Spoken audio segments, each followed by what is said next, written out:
예배에 오신 여러분을 환영합니다. 주님의 이름으로 환영합니다. 너무 뒤에가 예쁘죠? 너무 예뻐요. 앞에 들어오는 입구도 예수님이 우리를 환영하신대요. 너무 기뻤는데 안에 여기 현수막이 너무 예쁜 것 같아요. 제가 꽃을 좋아하는데 제가 천국 갔을 때 그 꽃밭을 봤는데 너무 아름다웠거든요. 이 꽃밭하고는 비교할 수 없죠. 그걸 표현할 수가 없을 것 같아요. 너무 아름다워서. 근데 여기 우리 한가족교회가 적어져 있고 비전 2017이 적어져 있죠. 우리 한번 따라해 볼까요? 100명의 제자 삼는 제자를 세우고 10개의 교회를 개척한다. 자, 2017년까지의 비전이에요. 2017년까지의 비전 다시 따라하겠습니다. 100명의 제자 삼는 제자를 세우고 10개의 교회를 개척한다. 100명의 제자 삼는 제자를 세운다는 거예요. 그러니까 하나님께서 저희에게 이곳에 교회를 개척하게 하시면서 이 땅 한국에 제자를 잘 세우라고 그랬어요. 중국처럼 제자를 세워서 그 제자들로 하여금 교회를 개척하게 만들고 또 선교사로 나가게 하고 제자를 잘 세워야겠어요.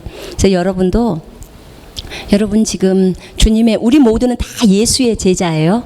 그리고 각자 그 선생 밑에서 배울 때는 또 그 선생의 모습을 좋은 모습들을 보면서 따라가는 거죠. 자, 그래서 여러분이 우리의 제자라면 여러분의 또 제자도 만들어야 돼요. 그죠? 여러분이 예수 그리스도로 열심히 따라가는 제자라면 그들도 여러분의 모습, 내 모습을 보면서 나도 저렇게 예수를 따라가야겠구나 이런 생각을 갖게 되죠. 그래서 지금부터 여러분들 안에서 12명, 하나님 저에게도 12명의 제자를 주십시오. 이걸 지금부터 기도하세요. 저도 기도하고 있거든요. 하나님 각 나라에 지금 한국 땅에 들어와 있는 각 나라의 사람들 중에 하나님 정말 12명의 제자들을 주십시오. 그래서 그 제자들로 하여금 각 나라로 돌아가서 더 많은 제자를 삼고 교회를 개척하는 그 일을 할 수 있도록 주님 인도해 주십시오. 이렇게 제가 기도하고 있거든요.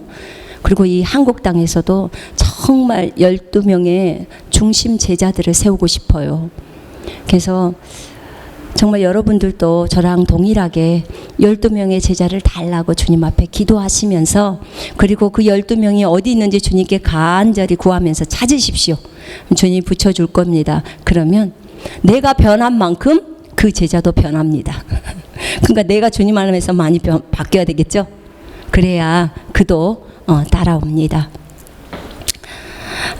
오늘 우리가 보실 말씀은 창세기 37장을 보겠습니다. 창세기는 구약 성경입니다.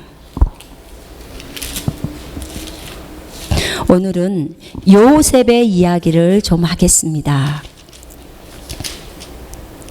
창세기는 참 재밌어요. 재미있는 책이죠. 그런데 하나님께서 태초에 하늘과 땅을 어떻게 만드셨는지 그 다음에 왜 그것을 만드셨는지 다 우리에게 말씀하고 계십니다. 37장입니다. 창세기 37장.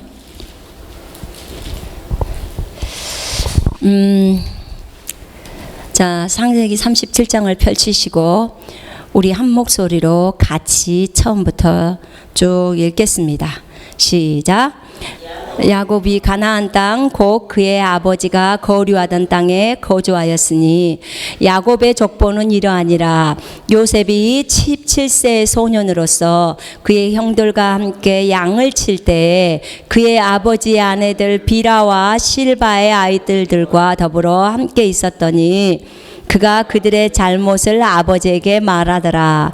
요셉은 노년에 얻은 아들이므로 이스라엘이 여러 아들들보다 그를 더 사랑하므로 그를 위하여 채 곳을 지었더니 그의 형들이 아버지가 형들보다 그를 더 사랑함을 보고 그를 미워하여 그에게 편안하게 말할 수 없었더라.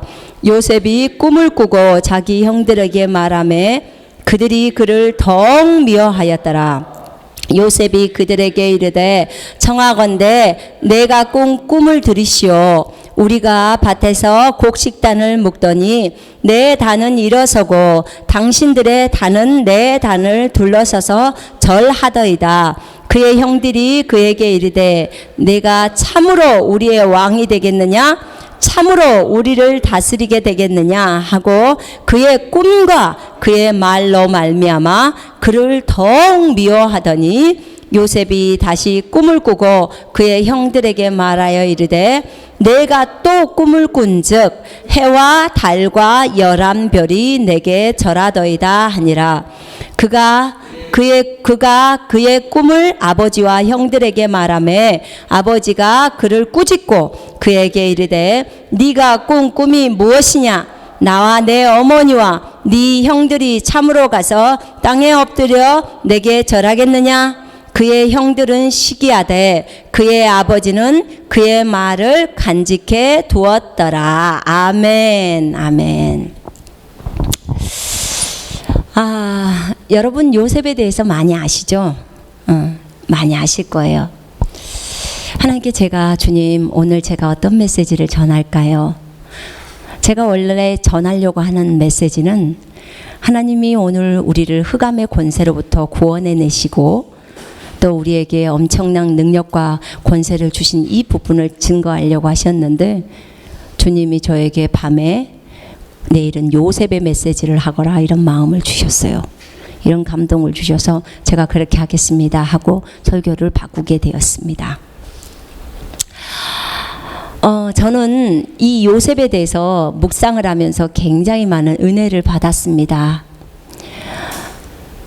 작년에 안식년을 하면서 안식년을 할 때 이 땅에 와서 갑자기 저희가 중국에서 사역을 하다가 이제 공안에다 잡혔죠. 그리고 이제 나오게 됐잖아요. 나오게 된 이후로 못 들어갈 때 하나님이 이제 저희에게 목포에 내려가서 안식년을 해라 이럴 때 하나님이 저에게 계속해서 말씀하시는 것을 창세기에 있는 요셉을 많이 묵상하거라 그러시더라고요. 요셉의 이야기를 묵상하라는 거예요. 그게 너희들한테 지금 펼쳐져 있는 내용하고 똑같다는 거예요. 그래서 왜 내가 이런 일들이 되게 했는지 허락됐는지를 다 그 안에 다 기록해 놓았다는 거예요. 그래서 요셉을 묵상하기 시작했어요. 37장에 보니까 야곱은 아브라함의 아들이 이삭이고 이삭의 아들이 에서와 야곱이었죠. 쌍둥이 아들이었는데 이 에서가 그 하나님으로부터 받은 그 장자권의 그 큰 엄청난 축복을 팥죽 한 그릇에 팔아버리고 맙니다. 자기 동생이 사버리죠.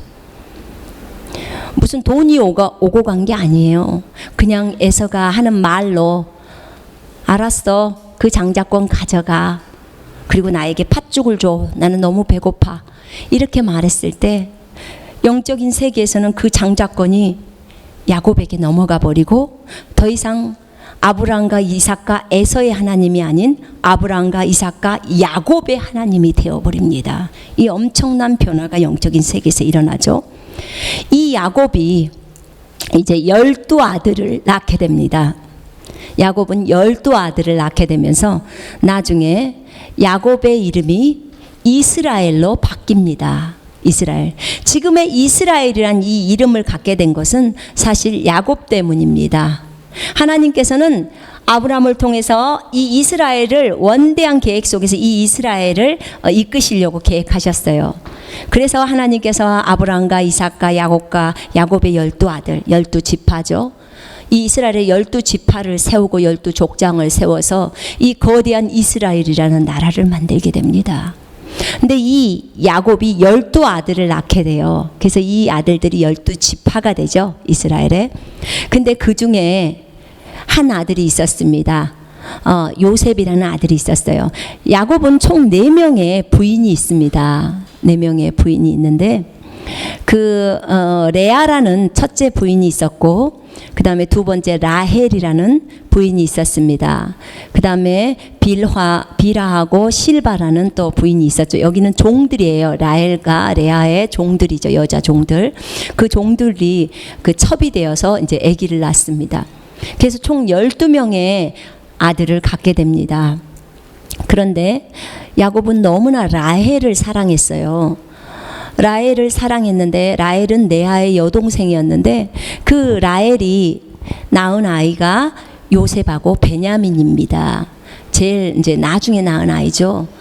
그러다 보니까 그 야곱이 늙음하게 이 요셉을 얻고 베냐민을 얻었어요. 베냐민은 그 라헬이 그 가나안 땅으로 오는 도중에 베냐민을 낳다가 라헬은 죽습니다. 길에서 죽죠. 그래서 그 야곱은 요셉과 베냐민을 더 많이 사랑하게 됩니다. 사랑하게 돼요. 근데 특별히 그 야곱은 요셉을 너무나 사랑하게 되죠. 편애를 하게 됩니다.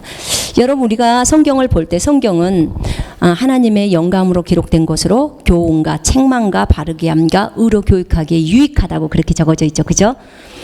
여기서 보실 때 여러분이 자녀들을 낳고 자녀들을 기를 때 절대로 편애를 해서는 안 된다는 것을 배우셔야 합니다. 이 편애를 했을 때 얼마나 큰 일이 일어나고 있어요. 여기 보시면요. 3절에 보면 요셉은 노년에 얻은 아들이므로 이스라엘은 야곱의 이름입니다. 이스라엘이 야곱이 여러 아들들보다 그를 더 사랑함으로 그를 위하여 채색 옷을 지었더니 여기서 지금 야곱이 요셉에게만 채색 옷을 입혀요. 채색 옷을 입는다는 말은 지금으로 말하면 메이커 옷을 입혀준다는 거예요. 메이커, 나이키나 아디다스나 이런 옷을 다른 아들들한테는 안 사주고 요셉에게만 사주는 거예요. 그러면 다른 형제들 입장에서는 기분이 나쁠까요? 안 나쁠까요? 나쁘죠, 당연히. 저도 아이가 둘인데 한 해만 좋은 옷만 사주면 한 해는 속상하잖아요. 그럴 거 아니겠어요? 당연하죠.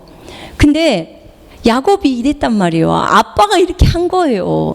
결국은 요셉에 이렇게 벌어진 일들도 야곱이 일조를 한 거예요. 야곱에게만 메이커 옷 사주고 다른 아이들한테는 그냥 시장에서 너 그냥 싼 거 사서 입어 이런 식이겠죠. 쉽게 말하면 채색 옷을 입힌 거예요. 그러니까 아빠가 더 사랑하니까 이 형들은 그를 더 미워했다는 거 나와요. 더 미워했다고. 그리고 4절에 보면은 그에게는 말도 온순하게 하지 않은 거예요. 편안하게 말할 수 없다는 말도 온유하게 온순하게 얘기하지 않아요. 툭툭 쏴버리는 거죠. 그냥 요셉에게 말할 때 그렇게 한다는 거예요. 그랬는데 이 요셉을 한번 보세요. 요셉이 이제 꿈을 꾸게 되죠. 요셉이 꿈을 꾸게 되는데 그 꿈 내용이 어떤 내용이냐면 밭에서 곡식단을 요셉이랑 형들이 다 묶고 있는데 요셉의 단이 있는데요. 이 단 주위에 11명의 그 형제들이 요셉에게 그 단들이 절을 하는 거예요. 요셉의 단에게. 이건 심각한 거잖아요. 그죠? 누군가가 나보다 더 어린 사람에게 이렇게 절을 한다는 것은 분명히 그 사람이 나보다 더 높아진다는 소리 아니에요. 그죠? 그래요. 그리고 또 연속해서 또 꿈을 하나 또 꾸는데 이렇게 말해요. 내가 꿈을 꿨는데 아버지, 형님, 글쎄요, 해하고 달하고 11개의 별이요, 그런 행성들이요, 나에게요 절을 해요. 엄청난 일이 벌어진 거예요. 그죠? 지금 해와 달과 별들이 이 요셉에게 절을 한다는 거예요. 절을.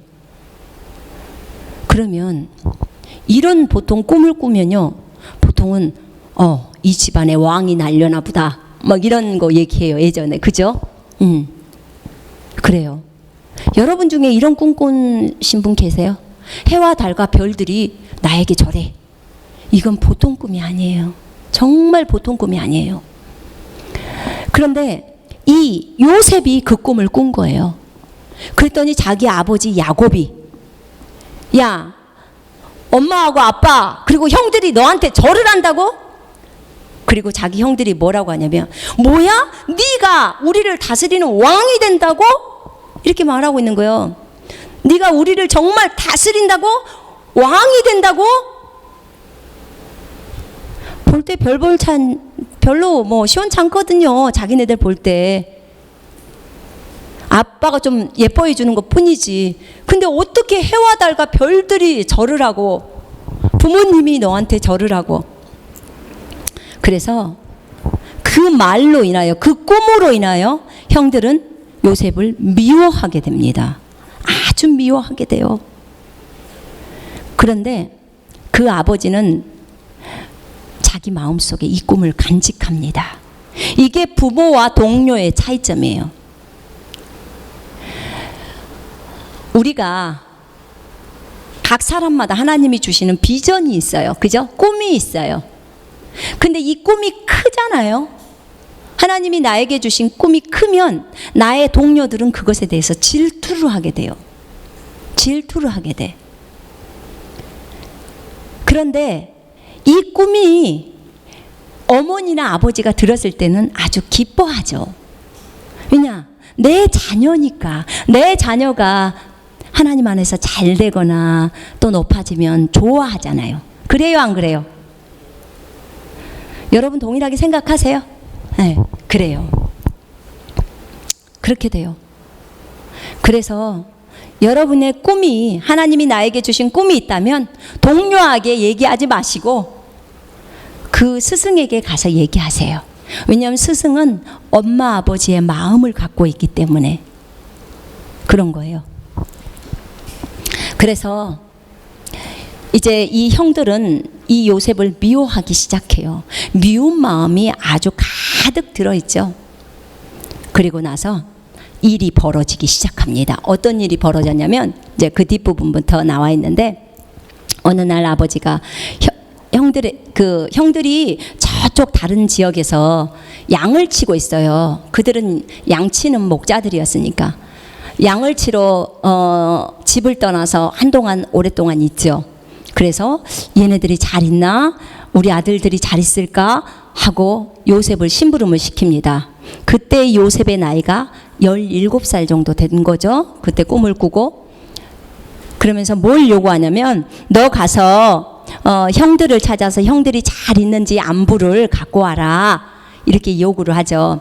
그래서 야곱은 요셉은 순종을 참 잘하는 아이였어요. 순종을 참 잘해요, 아버지 말에. 그래서 그 아버지의 말씀에 순종해서 이제 갑니다. 가서 도단이라는 곳에 가서 이제 형들을 만나게 되죠. 요셉이 그들에게 가까이 오기 전에 그들은 요셉을 이렇게, 형들이 멀리서 요셉을 보니까 저 꿈꾸는 자가 오네 하면서 형들이 요셉을 죽이기로 결정을 합니다.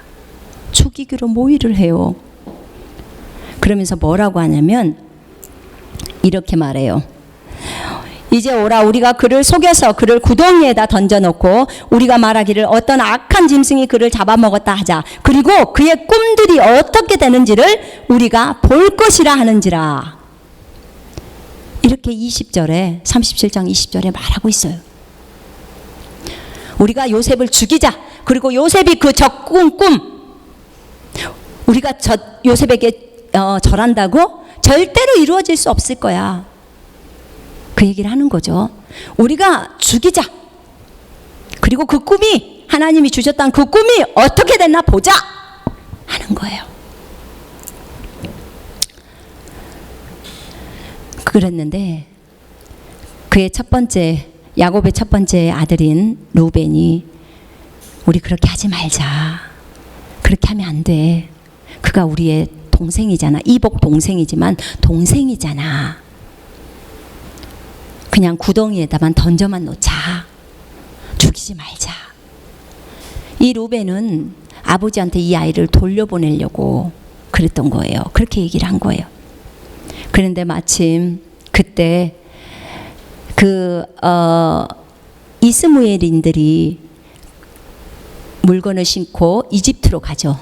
그 이집트로 가서 물건을 팔러 가는데 그때 야곱을 은 20개 팔아 넘깁니다.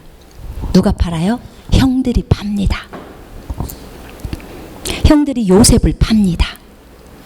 요셉을 팔아버려요. 지금 누가 팔았다고요? 동생을? 형들이 팔은 거예요. 형이. 여러분, 만약에 여러분의 형이나 언니가 나를 팔았어. 저 노예로 팔았어. 아니면 사창가로 나를 팔았어. 그럼 여러분 평생에 어쩔 것 같아요? 그 사람에 대해서 원망이 들고 평생 원망하고 증오하면서 아마 살게 될 거예요. 그죠? 그럴 거예요. 지금 이 요셉은 자기 눈앞에는 엄청난 일이 벌어지고 만 거예요. 자기는 생각했어요. 하나님이 17살에 나에게 이런 꿈을 줬어. 야, 나는 다른 사람들이 나에게 저라는 이런 꿈을 보았어. 아, 주님 어떻게 이루어질까요? 언제쯤 이 꿈이 이루어질까요? 난 너무 주님을 기대합니다. 하나님으로부터 온 꿈이니 감사합니다. 기대하면서 있었는데 의외로 벌어지는 환경은 완전히 다른 거예요. 완전히 다른 환경이 펼쳐지는 거예요. 자, 꿈이 이루어지는 것은 A쪽이라고 한번 생각해 봅시다. 그런데 지금 이 하나님이 인도하시는 환경, 요셉을 인도하는 환경은 B쪽으로 가는 거예요. 완전 반대쪽으로 가는 거예요. 그때 요셉은 얼마나 힘들었을까? 이걸 제가 한번 생각해 본 거예요. 요셉은 어땠을까? 형들이 자기를 팔았어. 그 마음에는 형에 대한 원망, 불평, 분노, 증오, 미움, 정말 살인하고자 하는 그 마음까지도 있었을 수 있겠구나. 그래서 자기 아버지한테는 형들이 속였죠. 요셉의 옷에다가 염소 새끼의 피를 묻혀가지고 혹시 이거 아버지 아들의 옷이 아닙니까? 이렇게 하면서 죽었다고. 그 아버지는 너무나 슬퍼서 자기 아들이 죽은 줄 알고 너무너무 슬퍼하게 됐죠. 이러고 37장은 끝납니다. 그리고 요셉은 어디로 팔려가냐면요, 39장 2절 보세요. 1절부터 6절까지 한번 보겠습니다. 39장. 정말 중요한 곳으로 팔려갑니다. 시작. 요셉이 이끌려 애굽에 내려가매 바로의 신하 친위대장 애굽 사람 보디발이 그를 그리로 데려간 이스마엘 사람의 손에서 요셉을 사니라. 여호와께서 요셉과 함께 하심으로 그가 형통한 자가 되어 그의 주인 애굽 사람의 집에 있으니 그의 주인이 여호와께서 그와 함께 하심을 보며 또 여호와께서 그의 범사에 형통하게 하심을 보았더라.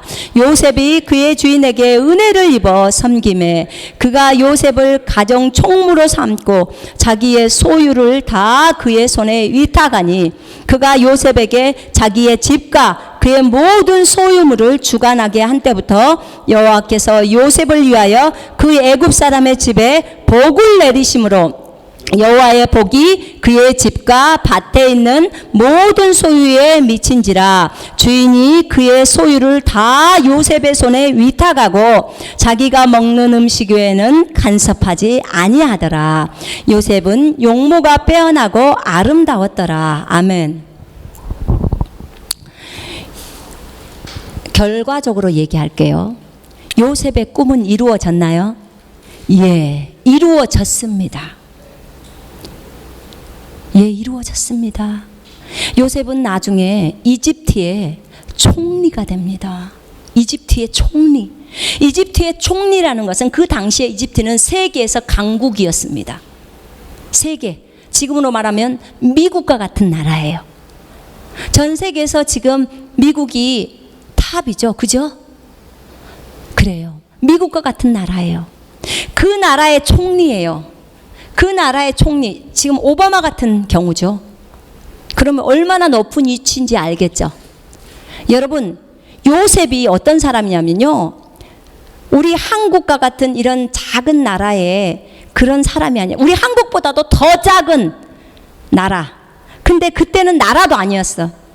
하나님이 아브라함과 이삭과 야곱에게 주셨던 때는 그 땅은 가나안 땅이었지만 그때 당시에 야곱이 차지하고 있던 땅이 많지가 않았어요.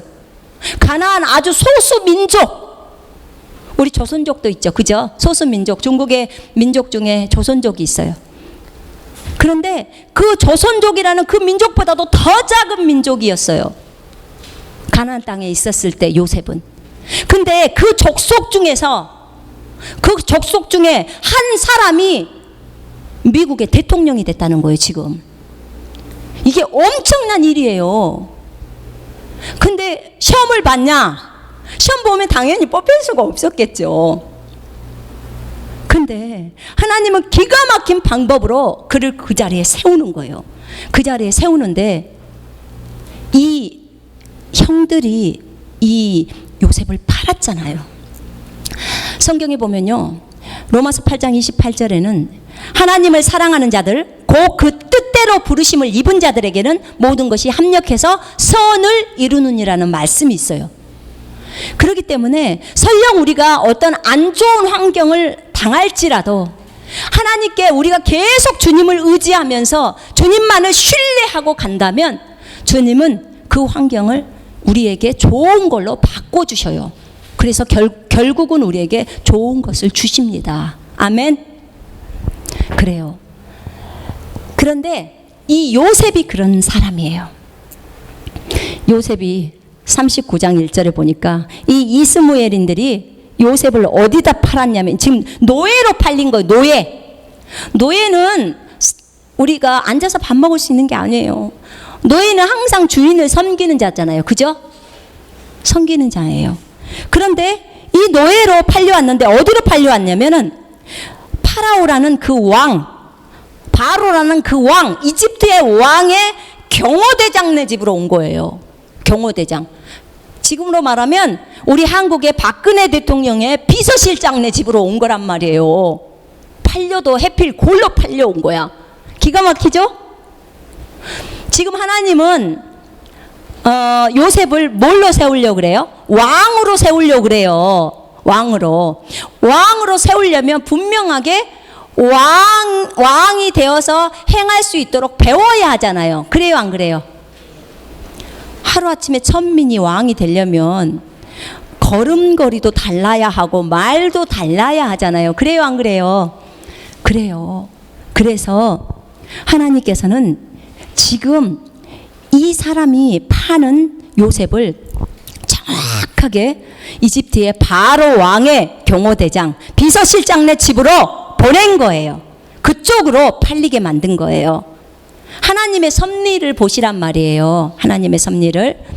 자, 그래서 그곳에 팔려 있어서 요셉이 무슨 일을 하냐면 2절에 주님이 요셉과 함께 하셨기 때문에 그가 형통한 사람으로 그의 주인 이집트에 있는 집에 있었어요.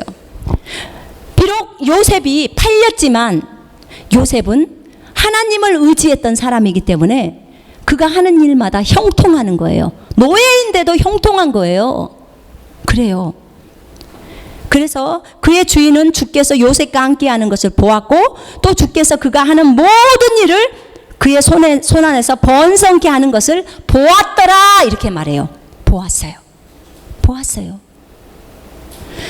이 군대대장인 경호대장인 보디발이라는 사람이 하나님이 요셉과 함께 하네? 요셉이 하는 일마다 복 줘서 들의 일도 너무 잘 돼버리고 그 다음에 가축을 기르는 것도 막 가축이 새끼가 막 나버리고 계속 증가하는 것만 보는 거예요. 저 사람이 우리 집안을 맡으면 엄청나게 재산이 부해지겠구나. 이걸 본 거예요. 쉽게 말하면. 여러분 집에 이런 종이 한 사람 들어온다면 어떠겠어요? 쫓아내겠어요? 월급을 더 주면서 데리고 있겠어요? 에? 더 주면서 데리고 있겠죠? 얼마든지 보너스 팍팍 주면서. 그가 하는 집안 일마다 복이 되는데, 축복이 돼버리는데 내 재산이 늘어나는 거잖아요. 증거가 되는 거잖아요. 거기에 4절에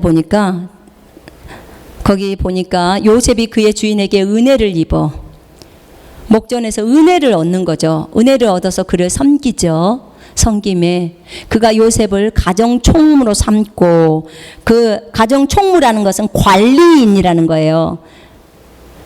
그래서 그가 소유한 모든 것을 맡긴다. 관리라는 말, 우리나라의 관리랑 중국어의 관리는 좀 달라요.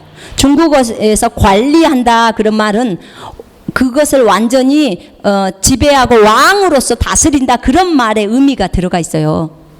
근데 그 요셉을, 그 집안을 모든 재산을 관리하는 모든 소유물, 다른 종들도 관리하고 그 집안에 소속돼 있는 종이나 자녀나 다 관리하게 만든 거예요.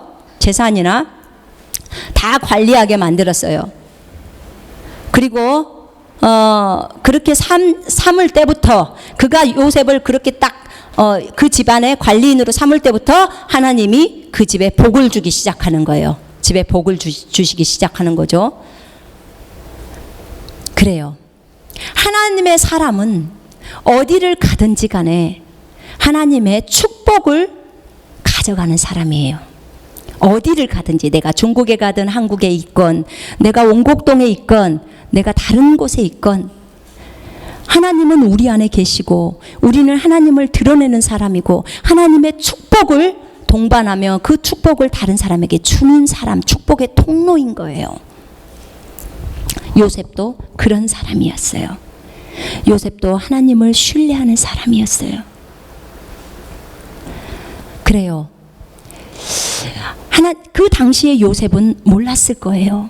왜 하나님께서 나를 형들의 손에 팔리게 해서 이곳에 오게 했을까? 왜 그랬을까? 주님이 알려주지 않았다면 요셉은 몰랐을 거예요. 그때 만약에 알았더라면 내가 너를 왕이 되게 하기 위해서, 너를 훈련시키기 위해서 훈련소로 집어넣은 거야, 이렇게 말을 해줬더라면 요셉은 형들을 원망하지 않았을 거예요. 하나님께 모든 것을 감사했을 거예요. 하나님 감사해요. 형들을 통해서. 마귀가 자기를 팔았다고 생각할 수 있어요. 자, 우리 보세요. 굉장히 중요한 원리가 이 안에 숨어 있어요. 우리는 보통 어떤 일이 펼쳐지면 그 보는 대로 판단을 해요. 저 형이 나를 팔았어. 저 형이 나를 팔았어. 왜냐면 보니까 형이거든, 형들이거든. 형이 팔았어. 근데 사람을 팔게 하는 것은 누구예요? 마귀가 하는 거죠. 그죠? 그래요. 직접적으로는 마귀가 형들을 꼬셔갖고 요셉을 팔게 한 거예요. 왜냐? 그 안에서 그래, 하나님의 꿈이 이루어지나 보자, 이러는 거예요. 쉽게 말하면 하나님을 반역한 그런 마음들이 이들 안에 있었기 때문에, 너무나 요셉을 미워했기 때문에 그래요. 그런데 하나님이 이 일을 바꾸신 거예요. 바꾸신 거예요. 이 뒤에 보면은 하나님이 그렇게 했다는 게 전부 나와요. 그래서 결국은 요셉은 그곳에서 이제 훈련을 받기 시작하는데, 무엇을 훈련받냐면, 보세요. 우리 한 나라의 왕의 비서실장이면 재산이 많을까요, 적을까요? 많죠. 종도 많겠죠. 그죠? 그러면 그 재산을 다 관리하고 그 종들을 다 관리하고 하려면 관리자로서 배워야 해요. 그죠? 배워야 해요. 그들을. 그래서 요셉은 먼저 보디발의 집에 와서 먼저 관리자로서의 수업을 받는 거예요. 이 사람들을 어떻게 관리하는지, 이 한 집안을 엄청나게, 그 이씨 가문 아니면 김씨 가문 이렇게 관리하는 거죠. 이것을 관리를 해보는 거예요. 하나님이 복이 임하죠. 어떻게 관리하는지를 요셉이 배우기 시작하는 거예요. 요셉은 노예라고 생각할 수 있어요. 우리가 겉으로 볼 때는, 육신적으로 볼 때는 요셉은 노예예요.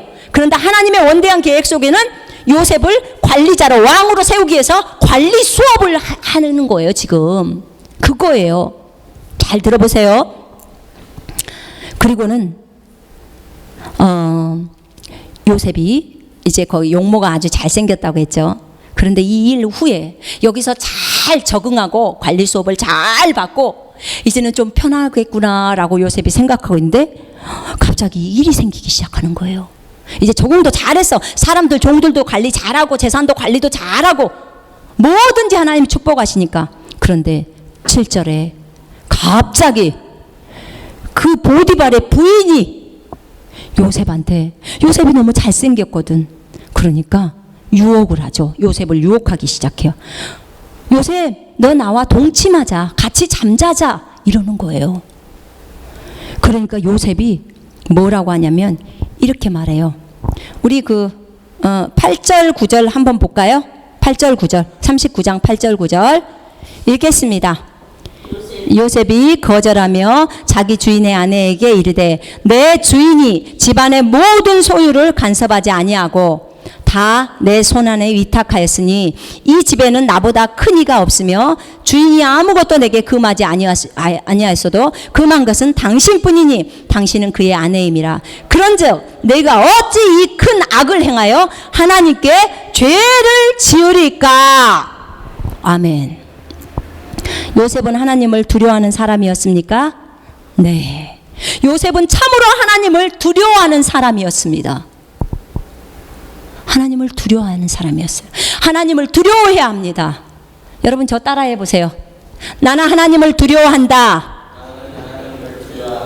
나는 하나님을 두려워한다. 나는 하나님을 사랑한다. 나는 하나님을 사랑한다. 나는 하나님을 온전히 신뢰한다. 나는 하나님을 온전히 신뢰한다. 여러분 이 세 가지만 여러분 평생에 갖고 따라가잖아요. 그러면 여러분 정말 위대한 인물이 될 수 있어요. 첫 번째가 뭐라고요? 하나님을 두려워하라. 두 번째 하나님을 사랑하라. 그리고 세 번째 하나님을 온전히 신뢰하라. 온전히 신뢰하라는 말은 온전히 의지하는 걸 얘기해요. 하나님을 신뢰하는 것은 하나님의 말씀을 신뢰하는 거예요. 온전히 믿는 거예요. 하나님이 그렇게 말씀하신 것을.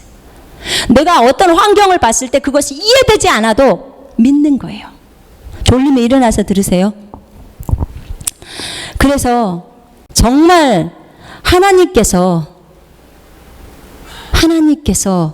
이 요셉을 지금 쓰고 계시는데 여기에서 지금 갑자기 이 부인이 보디발의 부인이 요셉한테 잠자자고 하는 거예요. 얼마나 요셉의 입장에서는 난감해요. 그래서 거절했고요. 이 큰 악을 범해서 되겠습니까? 그런데 이 여자가 날마다 요셉에게 요구하는 거예요. 그래도 잠자자. 어느 날 요셉이 그 집에를 딱 일하러 들어갔는데 집에 아무도 없어요. 그 여자 혼자 있는 거야. 근데 이 여자가 와갖고 요셉아 나랑 같이 동침하자 잠자자 이렇게 얘기하는 거예요. 그러니까 요셉이 있다가 도망 나오는 거예요. 근데 요셉의 옷이 있었는데 그 옷이 벗겨졌는지 그 옷을 놓고 나와버린 거예요. 그러니까 이 여자가 자존심 상하죠. 그러니까 갑자기 사람들을 막 종들을 불러가지고 우리 주인이 이 히브리 사람, 이 요셉이라는 사람을 불러들여서 이 가정에 이런 것들을 맡기더니 이 사람이 나를 범하려고 했기 때문에 내가 소리를 질러서 이 요셉이 도망갔다는 거예요. 지금 거꾸로 말하는 거죠. 그죠? 완전 누명을 씌우는 거예요. 지금 누명을. 요셉이 잘못했어요? 잘못 안 했어요? 잘못 안 했죠. 형들한테 팔릴 때 요셉이 잘못했나요? 아니요. 여러분 잘 보세요. 인생에서 내가 어떤 잘못을 하지 않았는데 내 앞에 어려운 일들이 펼쳐졌다. 내가 보기에 좀 어려운 일들이 펼쳐졌다. 그럴 때는 박수를 치세요. 하나님 감사합니다. 하나님 나를 더 높은 단계로 올리시려고 계획을 하고 계시는군요. 하나님 감사합니다. 하나님 일하십시오. 마음껏 하십시오. 내가 주님을 신뢰합니다. 하나님은 완전하신 분이시기 때문에 하나님이 하시는 모든 일은 옳으시기 때문에 하나님 일하시옵소서. 감사합니다. 그래요. 제가 그랬어요. 전국에서 쫓겨나서 여기 와 있을 때 하나님 감사합니다. 우리 잘못한 거 없어요. 주의 복음을 증거하다 그렇게 됐어요. 감사합니다. 나를 더 높은 단계로 올리시려는 하나님의 계획에 감사합니다. 하나님 찬양합니다. 나를 요셉처럼 쓰시기 위해서 그러셨군요. 감사합니다 하나님. 그래요. 이제 이런 엄청난 소용돌이 속에 요셉이 또 들어가게 되었어요. 이 보디발의 집에서 몇 년을 근무를 했는지는 성경에 기록되질 않아요. 한 1년, 2년, 제가 볼 때는 좀 더 많이 했을 거예요. 자, 그래서 이런 오해가 있는 가운데서 이 여자가 자기 남편이 오니까 말을 합니다. 그래서 남편이 경호대장이잖아요. 지금 비서실장이란 말이에요. 이 사람네 집이 얼마나 크냐면 그 집에 감옥이 있어요. 그 집에. 그 경호실장네 집에 감옥이 있어. 그 감옥에는 죄수들이 있는데 어떤 죄수들이 있냐면 왕의 고위 간부급들이 들어가 있어요. 그 감옥에. 지금으로 말하면 우리나라 통일부 장관, 무슨 장관급들이 있죠. 교육부 장관이라든지 그런 장관들이 그 왕의 눈에 벗어나서 감옥에 들어가 있는 곳이 이 경호대장네 집이에요. 그러면 얼마나 집이 크겠어요. 그 집을 관리를 했었다니까, 요셉이. 그러니까 많이 배웠던 거죠. 그런데 그 집의 감옥 속에 요셉이 갇히게 되는 거예요. 주의 죄수들이 있는 곳에 갇혀버려요. 자, 39장 29절부터, 아니 39장 20절부터 23절까지 같이 읽겠습니다. 찾으셨어요? 예, 20절부터 읽겠습니다. 시작. 이에 요셉의 주인이 그를 잡아 옥에 가두니 그 옥은 왕의 죄수를 가두는 곳이었더라. 요셉이 옥에 갇혔으나 여호와께서 요셉과 함께 하시고 그에게 인자를 더하사 간수장에게 은혜를 받게 하심에 간수장이 옥중 죄수를 다 요셉의 손에 맡김으로 그 재반 사물을 요셉이 처리하고 간수장은 그의 손에 맡긴 것을 무엇이든지 살펴보지 아니하였으니 이는 여호와께서 요셉과 함께 하심이라. 여호와께서 그를 범사에 형통하게 하셨더라. 아멘. 아멘. 지금 요셉이 감옥으로 이제 두 번째 훈련 장소, 첫 번째는 보디발의 집, 노예, 두 번째는 감옥으로 가게 되었습니다. 감옥에 가서 섬김을 받는 높은 사람이 아닌 정말 따까리 하러 가는 거예요. 감옥 안에. 예? 죄수로 가는 거예요. 죄수로. 죄수가 자유롭지 못하잖아요. 그죠? 하나님이 자 1차 훈련 합격했어. 통과했어. 자 2차로 들어간다. 근데 그 보디발의 아내라는 여자를 사용해서 결국은 요셉이 2차 훈련 코스로 들어가게 만들어요. 눈에 볼 때는 정말 나쁜 여자죠. 요셉은 정말 억울하게 누명을 당한 거예요. 누명당하고 들어가는 거예요. 환경적으로 볼 때는 정말 앞이 안 보이죠. 하나님 나 왕 시킨다고 해놓고 완전히 더 깝깝한 데로 가버리게 돼요. 이제 죄수까지 됐어요. 이렇게 말할 수 있어요. 얼마든지 하나님 앞에 호소할 수 있어요. 주님이 나에게 그런 꿈을 줬잖아요. 근데 왜 환경은 이렇게 펼쳐지죠? 왜요? 왜 이런 호소를 할 수밖에 없을까요? 안 보이니까. 하나님의 원대한 계획을 못 보니까 지금 그러는 거예요. 하나님은 자기의 프로그램이 있어요. 내가 이 아이를 몇 년도까지 요만큼까지 올리고 몇 년도까지 어느 정도의 등급까지 올릴 계획을 갖고 계시는 거예요. 우리에게 꿈을 주실 때는 그 계획이 있는 거예요. 그것에 대해서 우리가 기쁘게 순종하고 가면 그 하나님의 때가 되면 정확하게 그 자리에 올라가 있는 거예요. 그러나 우리가 그것을 거절했을 때는 이제 뺑뺑이가 돌려지는 거죠. 더 힘들어지는 거고. 왜냐하면 요셉의 꿈은 주님의 꿈이에요. 주님의 꿈이기 때문에 그래요. 그래서 그 집으로 감옥에 가게 되죠. 감옥에 가서 여기 보세요. 요셉은 여기 구절에는 하나도 원망 불평했다는 구절이 없어요. 보니까 우리 같으면 막 원망 불평할 수도 있을 텐데, 억울했을 텐데 누구에게 억울함을 호소하지도 않았어. 이 구절에는 요셉이 그렇게 했더라는 구절이 없어요. 그러면서 21절에 주께서 요셉과 함께 하심으로 주님이 그에게 자비를 보이셨기 때문에 간수장의 목전에서 그에게 은총을 베푸셨어요. 간수장. 감옥에 간수장이면 감옥은 굉장히 크잖아요. 그죠? 한 나라의 왕의 그 신하들, 가두는 감옥이라면 굉장히 큰 감옥이에요. 거기에 간수장의 은혜를 입어서, 자, 요셉 들어왔어? 알았어. 네가 이제부터 이 통일부 장관이나 이런 장관들 다 맡아. 내가 네 손에 맡길게. 네가 다 맡아. 관리해. 지금 이 차원인 거예요. 왕이 되려면요, 관리하는 법을 배워야 하는데, 지금 이 사람들이, 이 요셉이 누구를 관리하냐면 장관급들, 귀족들을 관리하는 거예요. 그러면 신하들의 마음을 이 왕이 사로잡을 수만 있다면 왕의 그 일을 하는데 굉장히 어렵지가 않겠죠. 그죠? 그래요.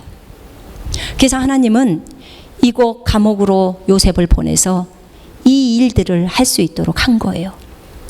이 일들을 했을 때 하나님이 요셉과 함께 하기 때문에 요셉은 형통하게 되죠.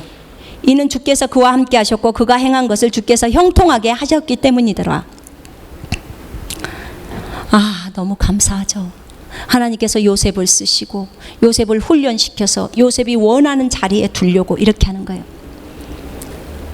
주님이 저에게 요셉을 보라고 했을 때, 주님이 저에게 주신 꿈은 어떻게 되는 건가요? 그랬을 때 주님이 이렇게 말했어요. 꿈을 이루는 데는 딱 3가지 조건이 있다. 그게 뭔가요? 첫째, 여러분 잘 들고 써놓으세요. 그리고 여러분 반드시 그것대로 해보세요. 그러면 하나님이 여러분에게 주신 꿈이 반드시 이루어질 거예요. 첫째, 내가 있으라고 하는 장소에 있거라. 이거예요. 내가 있으라고, 너에게 있으라고 하는 그 장소에 있으라는 거예요. 장소. 내가 너한테 한국에 있으라면 한국에 있고, 내가 너한테 중국에 있으라면 중국에 있고, 내가 너한테 안산에 있으라면 안산에 있고, 이곳은 안산이잖아요. 안산은 옹곡동이잖아요. 이곳에 있으라면 나는 이곳에 있는 거예요. 그 다음 2번째,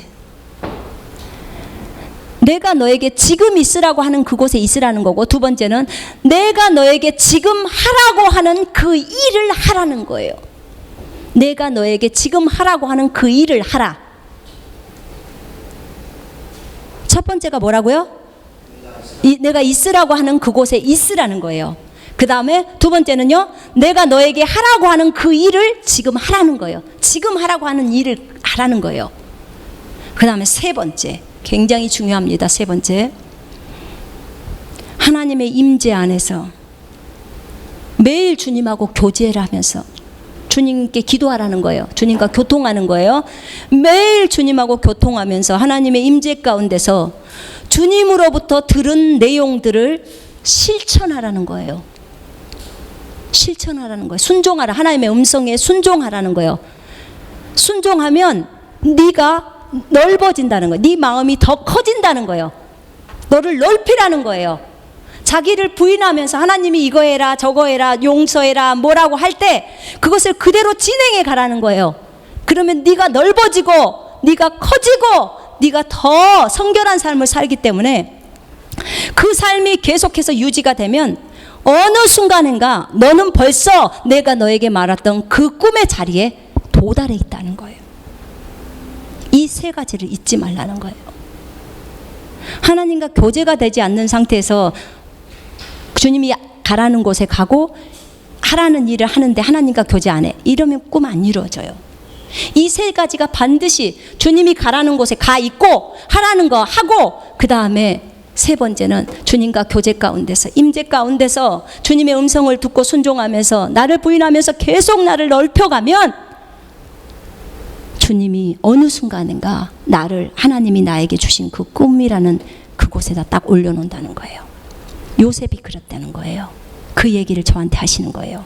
지금 요셉은 2차 훈련에 들어간 거래요. 더 빡세게 훈련에 들어간 거예요. 이제는 귀족을 다스리는 거예요. 왜냐? 나중에는 백성까지를 다스려야 되기 때문에 이집트 백성을 다 다스려야 되잖아요. 그러면 훈련을 받아야 다스려지죠. 그래서 2차로 들어가는 거예요. 그곳에 들어가서 요셉은 잘 섬기죠. 다스린다는 말은요, 섬긴다는 말이에요. 섬김. 거기 40장 보세요. 40장에 보면은 이제 누가 들어오냐면 그 왕의 왕에게 술을 따라주는 자하고 왕에게 빵을 접대하는 자가 굉장히 중요하죠. 왕 청와대 안에서 이 왕을 돌보는 사람이죠. 왕에게 이걸 해주는 사람이죠. 이 사람들이 왕으로부터 눈밖에 나서 이제 그 감옥으로 들어오게 돼요. 근데 그 두 사람도 역시나 요셉의 손에 맡겨졌어요. 그래서 4절에 한번 읽어봅시다. 40장 4절 시작. 친위 대장이 요셉에게 그들을 수종들게 하매 요셉이 그들을 섬겼더라. 그들이 갇힌 지 여러 날이라. 요셉이 그곳에서 하는 일은 섬기는 일이었어요. 관리를 하는 것은 섬김이에요. 섬기는 일을 배우는 거예요. 내가 더 커지는 것은 더 많은 사람들을 섬길 수 있어야 돼. 어쩔 때 섬겨요? 내 마음이 넓어져야 섬기죠. 자, 보세요. 우리나라 사람들 안에 옛날에 우리나라 흥성대원군이 있었는데 그분이 쇄국 정치를 했던 이유가 우리나라만이야 이런 생각들이 너무 강했던 거예요. 그래요. 근데 이 생각들 다 깨야 되거든요. 주님은 우리에게 말했잖아요. 전 세계는 한 가족이라고. 한 가족.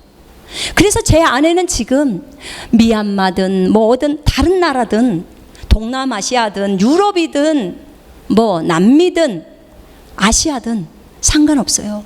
전 세계 영혼들을 섬기고 싶은 거예요. 전 열방을 섬기고 싶은 거예요. 근데 이 생각이 여기까지 들기까지 제가 몇 년의 세월이 걸린 거예요. 하나님은 우리에게 한국만을 목포만을 한국만을 그러다가 중국 그리고 전 세계를 이렇게 점점 저희의 마음을 넓혀주시고 키워주셨어요. 예전에 우리의 생각에서는 흑인을 볼 때 어땠어요? 되게 우리 무시하잖아요.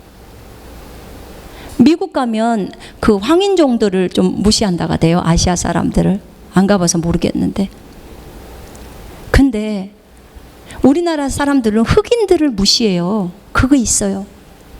중국에 갔는데도 그러더라고. 흑인들을 무시하더라고. 근데 저는 지금 흑인들 하나도 무시하지 않아요.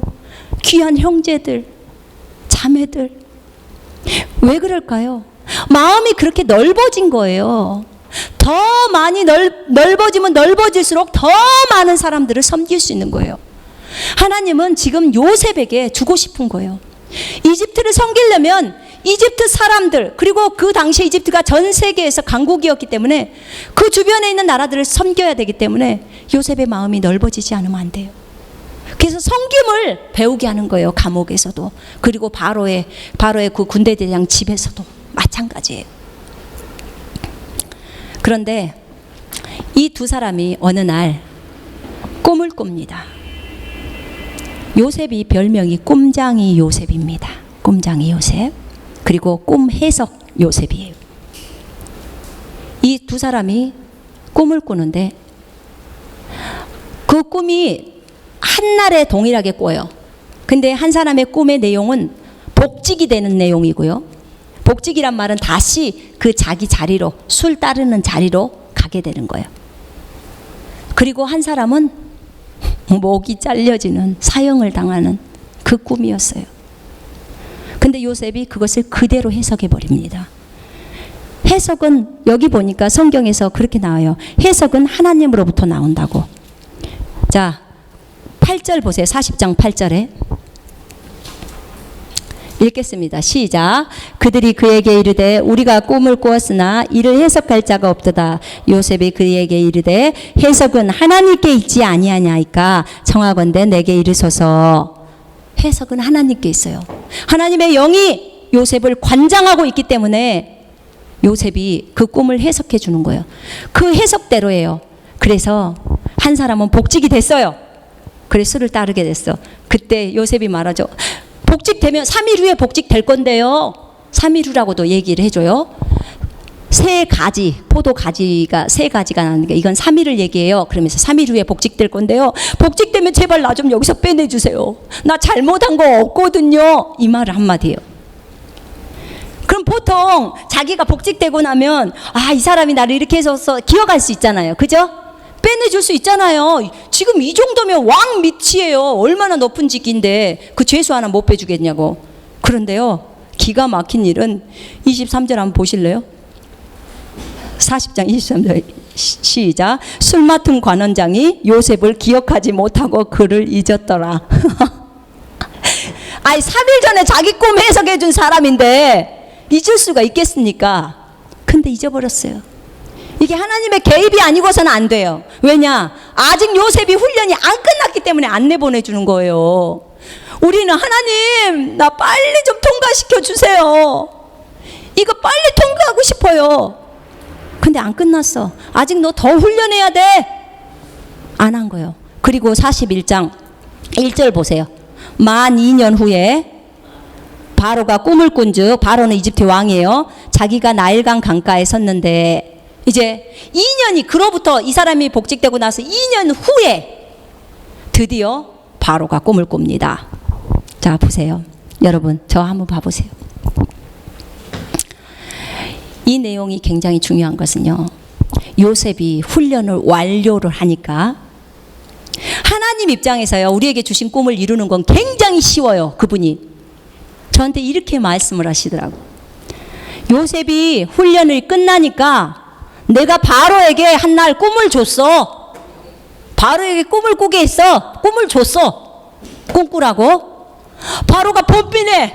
그 꿈을 꾸고 뭐 어떤 해석인지 몰라서. 그래서 요셉한테 말했어. 너 들어가서 해석해. 하나님이 해석해 주잖아요. 바로에게 꿈 줬죠. 요셉에게 해석시켰어요. 해석 줬어요. 그러니까 요셉이 뭐가 돼버려요? 그날로 총리가 돼버려요. 하나님이 이렇게 저한테 얘기하는 거예요. 네가 그 훈련을 통과한다면 내가 요셉에게 한 것처럼 왕에게 꿈 하나 주고 네가 가서 해석하고 너는 그날로 왕이 된다는 거예요.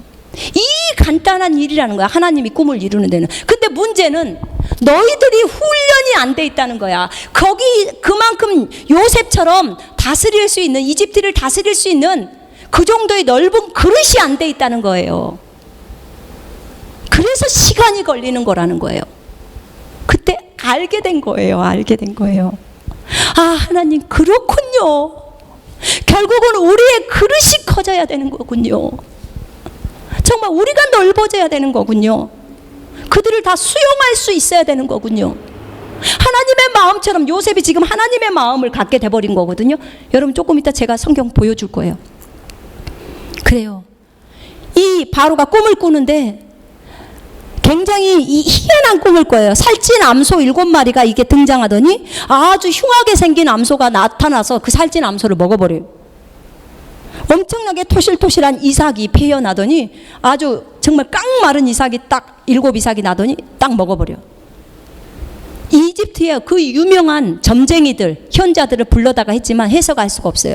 그때 갑자기 이 술 맡은 관원장이 아이고 내가 범죄했습니다. 예전에 나 복직될 때 그 경호대장 집에 히브리 종이 하나 있었는데 그 종이 내 꿈을 듣더니 그대로 3일 후에 복직된다고 했고 빵 굽는 사람은 3일 후에 목 매달아서 죽은다고 했는데 그대로 됐습니다, 임금님. 근데 내가 그걸 잊어버렸네요. 그 사람이 나한테 이렇게 기억해달라고 했는데 그러니까 왕이 야 바로 불러와 그러는 거야. 그래서 요셉이 바로 그 41장 14절에서 그때 바로가 보내어 요셉을 불렀더니 그가 감옥에서 급히 나왔다고 나오잖아요. 그래 바로 앞에 섭니다. 그러면서 16절 한번 읽어볼까요? 41장 16절 시작. 요셉이 바로에게 대답하여 이르되 내가 아니라 하나님께서 바로에게 편안한 대답을 하시리라. 하나님이 해석을 바로에게 주십니다. 이 말을 하는 거예요. 그랬더니 꿈을 다 들어보더니 이 얘기를 하는 거예요. 자, 25절부터 25절 한번 읽겠습니다. 시작.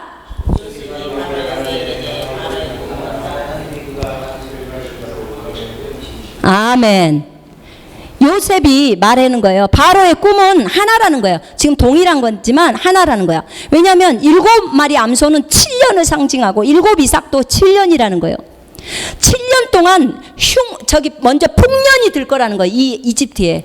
그 풍년이 들고 7년 후에는 흉년이 들어서 감히 풍년 들었던 것들을 잊어버릴 것만큼 그 정도로 심한 기근이 온다는 거예요. 그렇기 때문에 이것을 대비해야 된다는 거죠. 자, 32절에, 자, 32절부터, 우리가 32절부터 43절까지 읽겠습니다. 32절부터 41장 32절부터 시작. 바로께서 꿈을 2번 겹쳐 꾸신 것은 하나님이 이 일을 정하셨음이라. 하나님이 속히 행하시리라.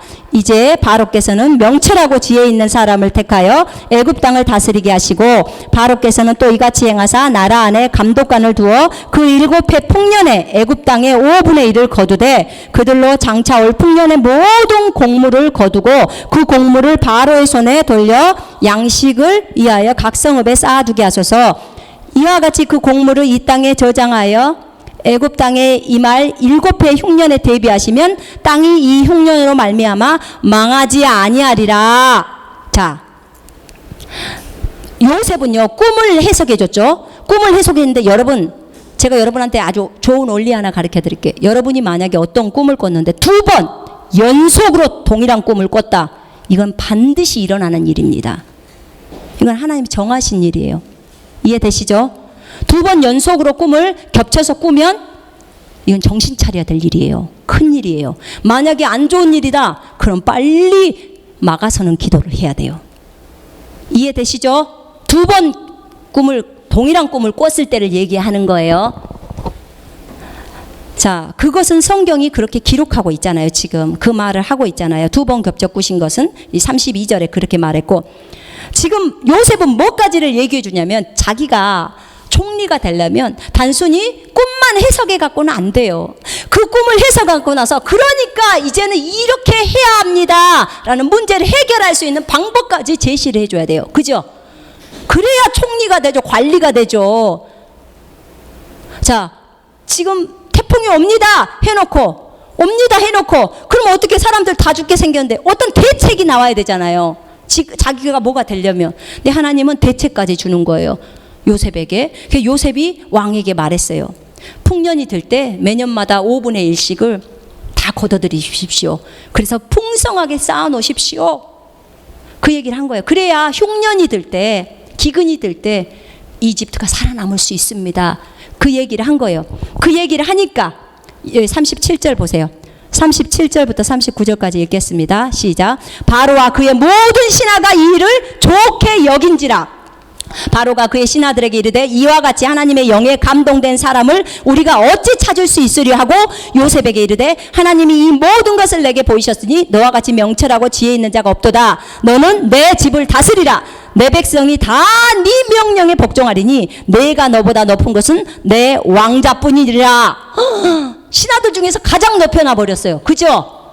왕 다음으로 높여놔 버린 거예요. 지금 한 날에 또 바로가 또 요셉에게 이르되 내가 너를 애굽 온 땅의 총리가 되게 하노라 하고 자기의 인장 반지를 빼내어 요셉의 손에 끼우고 그에게 세마포 옷을 입히고 금사슬을 목에 걸고, 그리고 바로가 그에게 애굽 전국을 총리로 다스리게 하였더라. 아멘. 아멘. 45절에 요셉이 나가 애굽 온 땅을 순찰하니라. 여러분, 히브리 종이 소수민족 중에서도 소수민족이야. 그 집 식구가 아직 70명도 다 안 됐어. 그 민족이라고 있는 게 70명도 안 돼. 근데요, 그 중에 한 아들을 취해서 저 미국의 오바마의 자리를 갖다 주는 거예요.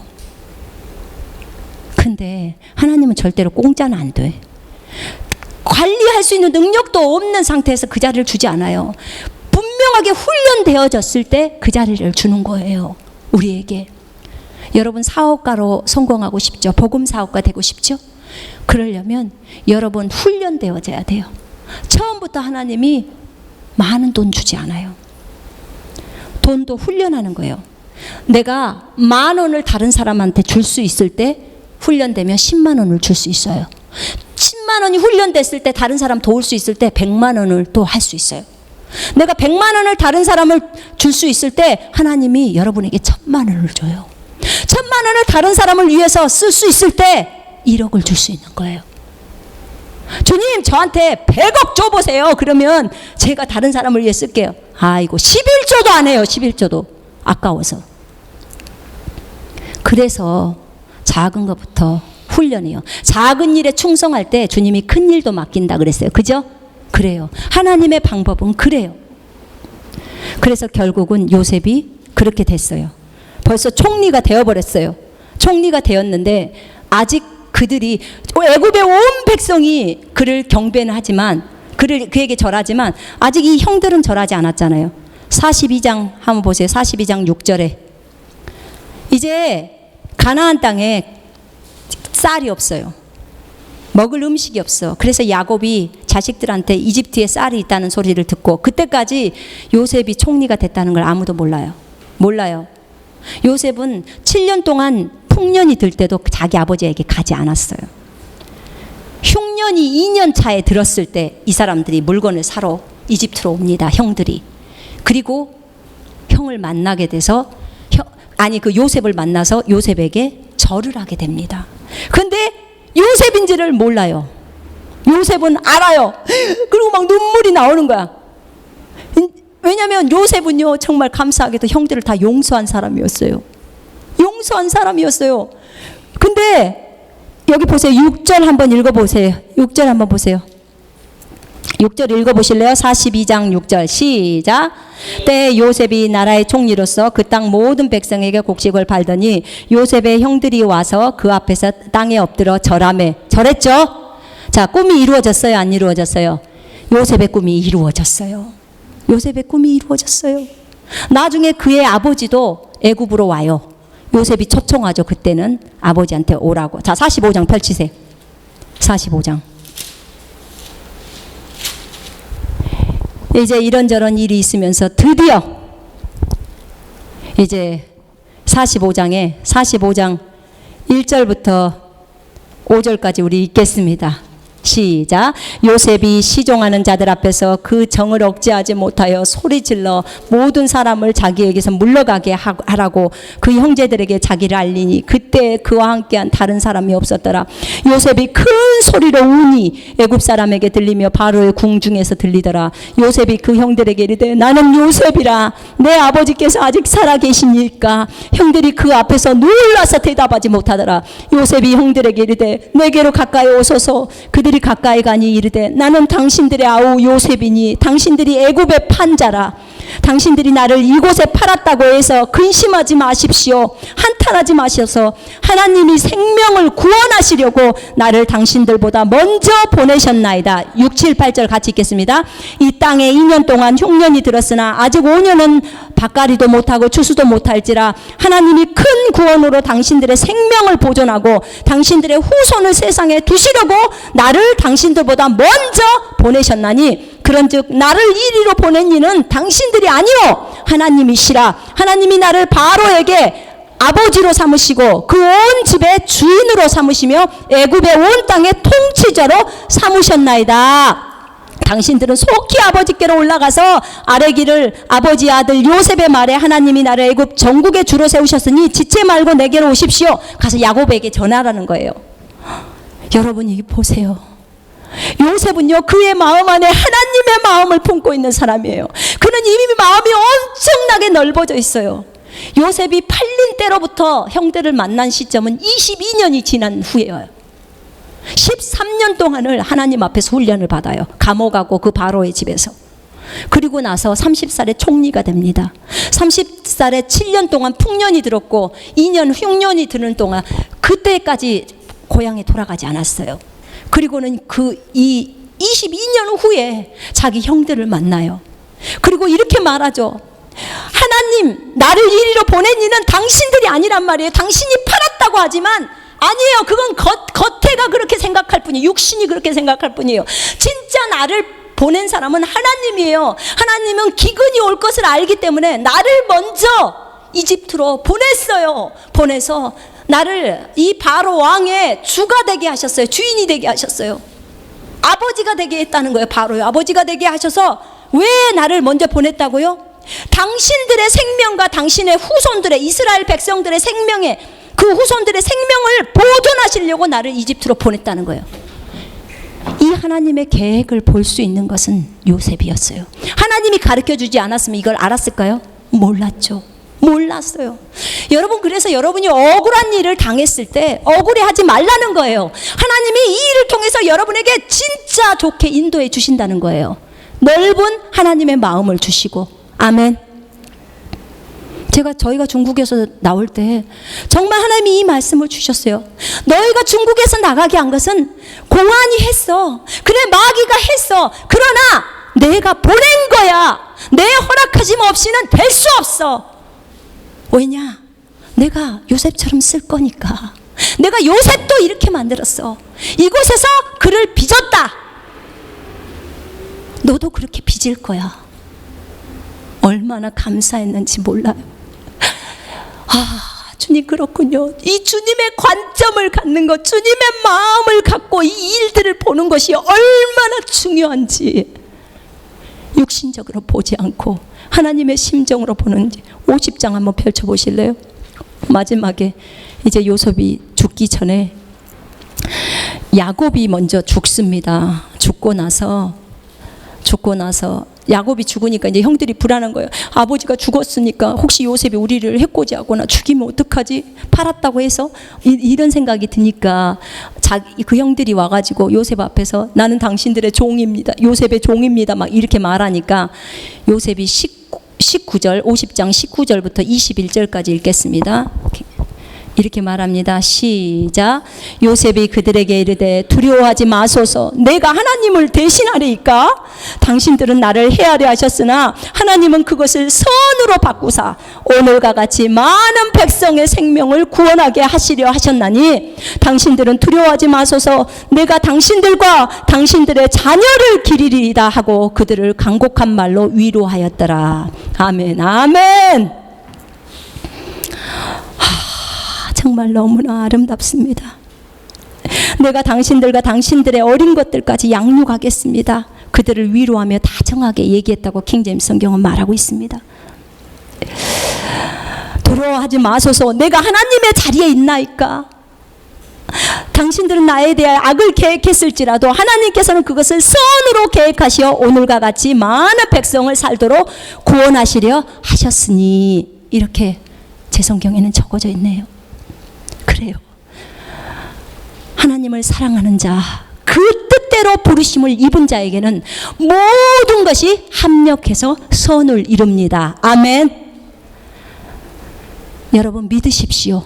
성경은 진리라고 했죠. 진리는 절대로 변하지 않습니다. 로마서 8장 28절은 진리입니다. 창세기 50장 여기 20절도 진리입니다. 그래요. 요셉은 알고 있었어요. 하나님이 이 이스라엘의 생명을 살리려고, 이 나라 한 나라를 살리려고, 이 민족을 살리려고 나를 먼저 이집트로 보내려고 이 계획이 있었습니다.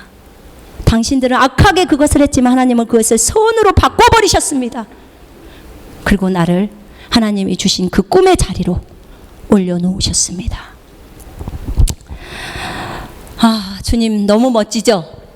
네, 정말 멋지십니다. 우리 주님 너무 멋있습니다. 요셉은 끝까지 주님을 신뢰했습니다. 분명히 주님이 자기를 이렇게 하신 이유가 있을 거라고 생각했습니다. 여러분, 우리에게 어떤 힘든 일이 펼쳐질 때 여러분, 하나님 원망 불평하지 맙시다. 하나님이 분명히 이 일을 통해서 나에게 좋은 것을 주실 것을 기대합시다. 아멘. 그리고 하나님이 나를 훈련하는 것이고 내가 더 넓어지고 더 커지고 주님하고 더 깊이 교제하면서 나의 안 좋은 것들을 다 내립시다. 아멘.